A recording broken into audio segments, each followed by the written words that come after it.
আজকে ট্রাইব্যুনাল একে আমাদের ৪৬তম সাক্ষী মাহমুদুর রহমান সাহেব তার সাক্ষ্য প্রদান সমাপ্ত করেছেন এবং তার জেরা যেটা ছিল বাকি ছিল সেটাও আজকে শেষ হয়েছে। এই ৪৬তম সাক্ষী জনাব মাহমুদুর রহমান সাহেবের সাক্ষ্য গ্রহণের মাধ্যমে আমাদের ওনার সাক্ষ্য গ্রহণ পর্বটা শেষ হলো। দ্বিতীয়ার্ধে আমরা আশা করছি আমাদের ৪৭তম সাক্ষী জনাব নাহিদ ইসলাম এই আদালতে সাক্ষ্য প্রদান করবেন। আজকে জনাব মাহমুদুর রহমানের সাক্ষ্যের মধ্যে অর্থাৎ আসামি শেখ হাসিনা এবং আসাদুজ্জামান খান কামালের আইনজীবীর জেরার জবাবে দুটো উল্লেখযোগ্য বিষয় তিনি অবতারণা করেছেন। একটি হচ্ছে যে বাংলাদেশের রাজনীতিতে ভারতের যে ইনফ্লুয়েন্স, ভারতের যে হস্তক্ষেপ সেই ব্যাপারে তিনি কথা বলেছেন তার জেরার জবাবে। সেখানে তিনি উল্লেখ করেছেন যে সাবেক পররাষ্ট্রমন্ত্রী আব্দুল মোমেন উল্লেখ করেছিলেন যে বাংলাদেশের সাথে ভারতের সম্পর্কটা স্বামী স্ত্রীর মতো। সেই বিষয়টা তিনি আদালতের কাছে নতুন করে মনে করিয়ে দিয়েছেন। তিনি আরও বলেছেন যে শেখ হাসিনা বলেছিলেন যে ভারতকে তার সরকার যা কিছু দিয়েছে এটা অন্য কেউ দিতে পারবে না এবং এটা ভারত সরকার মনে রাখবে। সেই তথ্যটি তিনি দিয়েছেন আদালতকে এবং এর মাধ্যমে আদালতকে তিনি জানিয়েছেন যে এগুলো প্রমাণিত হয় যে ভারত সরকারের নিয়ন্ত্রণে শেখ হাসিনা বাংলাদেশকে শাসন করতেন।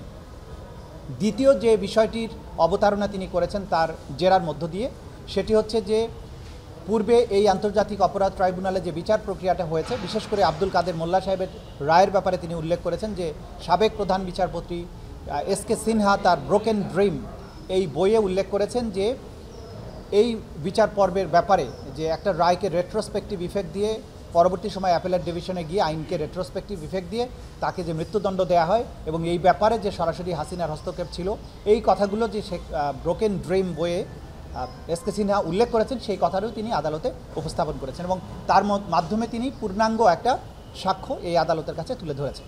মাহমুদুর রহমান সাহেবের বক্তব্যে উনি যা বলার কথা ছিল তিনি সব কিছুই বলেছেন, বাকিটা মূল্যায়ন করবেন আদালত। তিনি একটা সরকার কিভাবে এই গত ১৬ বছরে আওয়ামী লীগ সরকারের যে আজকের মানবতা বিরোধী অপরাধের বিচারটা হচ্ছে, তারা কিভাবে গণহত্যা চালালো, কিভাবে মানবতা বিরোধী অপরাধ করলো, এটা তো শুধুমাত্র হঠাৎ করে যে জুলাই আগস্টে তারা মানবতা বিরোধী অপরাধ করেছে তা নয়। একটা গণতান্ত্রিক উপায়ে সেই গণতান্ত্রিক উপায়টা কতটা প্রশ্নবিদ্ধ ছিল সেটা ভিন্ন কথা, কিন্তু তারা নির্বাচিত সরকারের নাম করে এসে নিজ দেশের জনগণের উপরে যে হত্যাকাণ্ড চালালো সেটার পেছনের পটভূমিটা কী ছিল এবং আসলে আওয়ামী লীগ সরকারের চরিত্র কী ছিল, তারা কি আসলে গণতান্ত্রিক ছিল কিনা, তাদের যে মানবতা বিরোধী হওয়ার যে উপাদানগুলো তাদের চরিত্রের মধ্যে আগে থেকেই ছিল, তাদের শাসন ক্ষমতা ছিল শক্তির জোরে পরিচালিত, তাদের শাসন ক্ষমতায় অন্য রাষ্ট্রের আধিপত্য ছিল, প্রভাব ছিল, নিয়ন্ত্রণ ছিল, এই সব জিনিসগুলো তুলে ধরার মাধ্যমে তিনি জুলাই আগস্টে যে সংগঠিত মানবতা বিরোধী অপরাধ তার পেছনের প্রেক্ষাপটটা তুলে ধরে এই পুরো বিষয়টাকে স্পষ্ট করেছেন জাতির সামনে। তো এটাই ছিল তার বক্তব্য এবং তার বক্তব্যের মাধ্যমে আমাদের সাক্ষ্যগত যে বিষয়গুলো প্রয়োজন ছিল এই মামলায় প্রমাণ করার জন্য সব কিছুই এসে গেছে বলে আমরা বিশ্বাস করি।